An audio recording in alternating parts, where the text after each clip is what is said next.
ফলাফল ঘোষণার পর থেকেই এই সন্ত্রাসী কার্যক্রম শুরু হয়ে গিয়েছে। আমরা দেখেছি যে বিএনপিরই একজন বিদ্রোহী প্রার্থীর কর্মীকে হত্যা করা হয়েছে এবং বিভিন্ন জায়গায় আমাদের প্রায় প্রত্যেকটি আসনেই যেখানে জাতীয় নাগরিক পার্টি কন্টেস্ট করেছে সেখানে আমাদের নেতা কর্মীদের উপর হামলা করা হচ্ছে। বারবার কাউন্ট করে করে আমাদের প্রার্থীদের ভোট কমিয়ে তাদেরকে হারানো হয়েছে।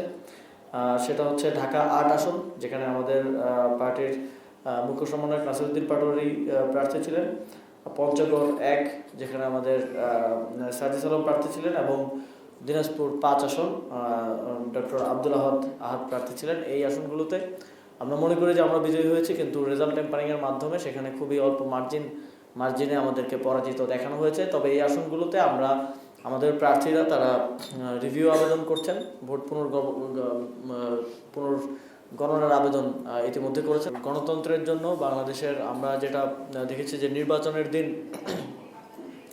বাংলাদেশে কোনো প্রকার খুনাখুনি ছাড়া এটা মনে হয় একটা নির্বাচন যেখানে কোনো প্রকার লাশ পড়েনি। যদিও আজকে আমরা নির্বাচন পরবর্তী সময়ে এসে আমরা সেটা বলতে পারছি না। নির্বাচনের ফলাফল ঘোষণার পর থেকেই এই সন্ত্রাসী কার্যক্রম শুরু হয়ে গিয়েছে। আমরা দেখেছি যে বিএনপিরই একজন বিদ্রোহী প্রার্থীর কর্মীকে হত্যা করা হয়েছে এবং বিভিন্ন জায়গায় আমাদের প্রায় প্রত্যেকটি আসনেই যেখানে জাতীয় নাগরিক পার্টি কন্টেস্ট করেছে সেখানে আমাদের নেতা কর্মীদের উপর হামলা করা হচ্ছে, এবং যেখানে আমরা নির্বাচনে অংশগ্রহণ করিনি, আমাদের জোটের প্রার্থী অংশগ্রহণ করেছে, সেখানেও হামলা করা হচ্ছে।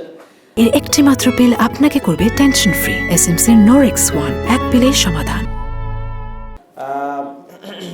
তবে এই মুহূর্তে আমি আমাদের যে নির্বাচনে অংশগ্রহণ এবং নির্বাচনে যে আপডেট সেটা আপনাদেরকে দিতে চাই। জাতীয় নাগরিক পার্টি ত্রয়োদশ জাতীয় সংসদ নির্বাচনে মোট 30টি আসনে আমরা প্রতিদ্বন্দ্বিতা করেছি।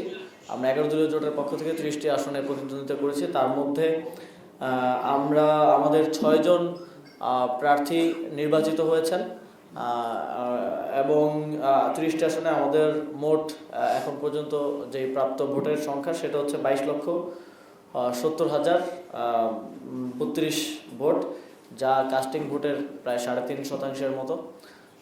এবং আমাদের যে 6 জন প্রার্থী বিজয়ী হয়েছেন, আমরা পার্টির পক্ষ থেকে আজকে অফিসিয়ালি তাদেরকে অভিনন্দন জানাচ্ছি।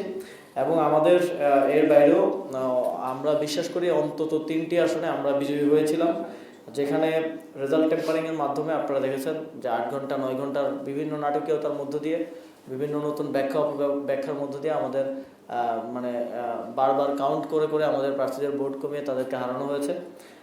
সেটা হচ্ছে ঢাকা 8 আসন, যেখানে আমাদের পার্টির মুখ্য সমন্বয়ক নাসিরউদ্দিন পাটোয়ারি প্রার্থী ছিলেন, পঞ্চগড় 1, যেখানে আমাদের সাজিস আলম প্রার্থী ছিলেন, এবং দিনাজপুর 5 আসন ডক্টর আব্দুল আহাদ প্রার্থী ছিলেন। এই আসনগুলোতে আমরা মনে করি যে আমরা বিজয়ী হয়েছি, কিন্তু রেজাল্ট টেম্পারিংয়ের মাধ্যমে সেখানে খুবই অল্প মার্জিনে আমাদেরকে পরাজিত দেখানো হয়েছে। তবে এই আসনগুলোতে আমাদের প্রার্থীরা তারা রিভিউ আবেদন করছেন, ভোট পুনর্গণনার আবেদন ইতিমধ্যে করেছেন। আমরা আশা করব যে নির্বাচন কমিশন সেটা সুষ্ঠুভাবে সেই আবেদন গ্রহণ করবেন এবং সেটা সম্পাদন করবেন।